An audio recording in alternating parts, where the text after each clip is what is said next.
Namaste, my dear friends. Welcome back to my channel and thank you so much for the love that you have shown to me. Last time I promised you that I'm going to share an interesting story, and here I am. So, the story that I'm going to share with you today is true, it's factual. So, during the initial days of Him Shakti, Chloe, my dear friend from France, and we were living in one village. And, we found that at the village where we were living in, just about 3 hours from that place, there was another interesting village. And people told us that this village is famous for ghee, for dairy products, for buttermilk.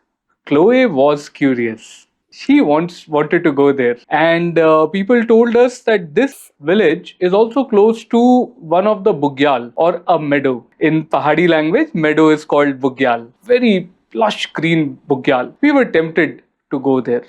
3 hours of trek, and we went to this village. We took a local guide with us. He helped us along the way. It was one of the most beautiful trek that we have ever done. I personally have ever done. Along the way, we saw some Himalayan griffons. So this Himalayan griffon is a bird. It's an eagle. It's white in color and it's scavenger, and sometimes it also hunts. When we went to the village, next morning, we woke up. We were sipping chai. And while we were sipping chai, Chloe noticed something interesting. She noticed that one person in this family is always wearing goggles, even inside the home. She asked me, like, why is this man always wearing these dark goggles? Well, I didn't want to ask this question to him. I also noticed the same thing, but Chloe was more perspective. She was quite sharp. So I asked him, what happened? Why are you wearing these goggles all the time? He said, oh, you know what? I don't have this eye. My right eye is gone. There's no eye over here, so I don't want people to feel scared. That's why I always wear these goggles. And I translated this and told Chloe that this is what he's saying.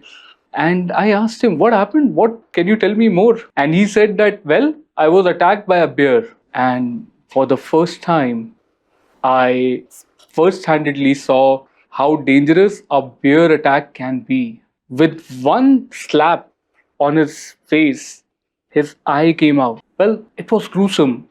And imagine the plight of the man. For 4 hours, he didn't have any access to the hospital. Out of those 4 hours, 3 hours he had to walk to go to the main road. No car, no motorbike, all by himself. That also shows the grit and determination of the Pahadi people, people of the mountains. Well, wildlife conflict is one of the major concerns in the mountains. It is because of this wildlife conflict that a lot of people have also given up farming. According to them, whatever they grow gets eaten up by the monkeys, by the deers, or by the wild boars. What to do? There is a conflict, and there is a local government. There are forest officials. Villagers have their own side of the story to tell. Forest officials have their own point of view. But in this, what's happening is that, according to the villagers, wild animals come, they encroach their fields, they eat up all the hard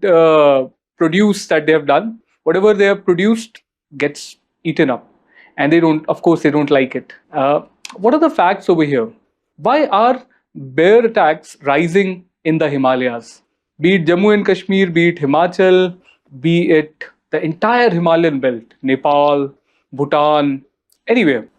There's a reason for it. There's a scientific reason for it. So what's happening, my dear friends, is, we all know that climate is changing. Well, some people are still debating that there is a climate change. But the fact of the matter is that there is a climate change. The duration of winters have reduced. The winters are not so long as they used to be. And we know that bears go for hibernation. Earlier, their hibernation time used to be quite long. They used to enjoy the winters and while sleeping all the time. But nowadays, because the winters are short, they hardly hibernate.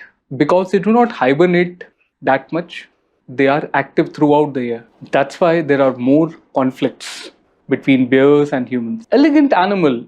Even the bear doesn't want to risk his life. When Chloe and I were in this village, another interesting thing happened. In the morning, I heard the story that this man was attacked by a bear. He lost his eye. In the evening, villagers organized a party for us, and I stayed till late night with the villagers. And I was sleeping in one room, in a shared room. At midnight, I had the urge. I wanted to answer the nature's call, want to go out to take a leak. In the morning, I heard the story of bear attack. I'm in the village. Everybody around me was sleeping, and I had to go out.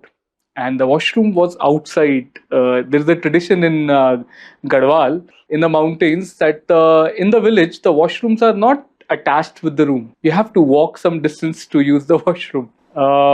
Well, it was quite an event for me to, you know, hold that urge to go and take a leak outside. In the morning, I had heard the story. And of course, on top of that, there are many stories of ghosts and other things, and it's midnight. But somehow I mustered the courage. I stepped outside, and there were some bhotia dogs. There are these guard dogs in the village that came to my rescue. They were so sensitive that without me telling them anything, they kind of guarded me till the washroom. They were keeping a watch near the washroom until I had finished my task, and I went back to my room. Coming back to the topic of wildlife conflicts, people are giving up farming because of the conflicts. So there are these carnivorous animals such as bears, although bear is an omnivore. Then leopards. There are the leopard attacks are quite often on human beings and also on the cattle. So if someone is doing, say, dairy farming, there is always a risk that a leopard may attack the cattle and cause damage. Then, of course, there are these herbivores like deers, wild boars. They often come and damage the entire crop. Why are these animals now coming to the fields? Well, are farmers, Himalayan farmers, to be blamed?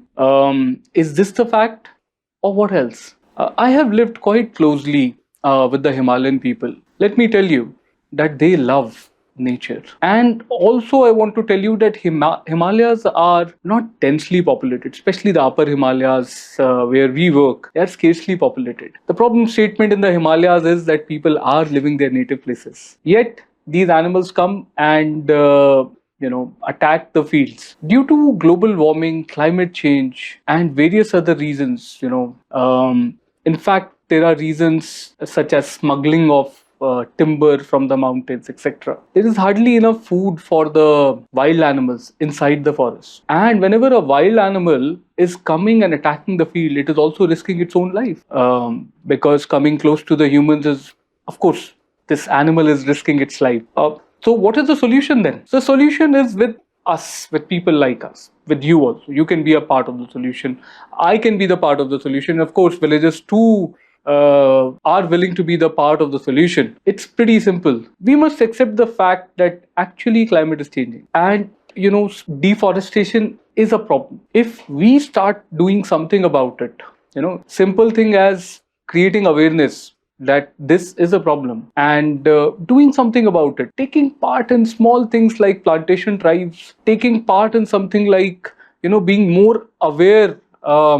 One of the key things that I want to highlight over here is responsible tourism. These are some of the little things that can be done to avoid this. Well, for wildlife conflicts, there are technologies that are coming up these days to help farmers guard their fields. And there is a proper survey done by various NGOs that the farmers whose fields are guarded by simple thing like that iron fence, they are more prone, they do much well in their farming. Fortunately, there are NGOs that have provided these fences to the farmers. And can we do the same for our farmers? Do let me know. Would you like to be part of such initiative where we are working to provide fences to the Himalayan farmers? Well, I can go on and tell you more about the wildlife of the Himalayas and the pain points that the farmers are facing. Would you like to know more about it? Or would you like to, I can invite an expert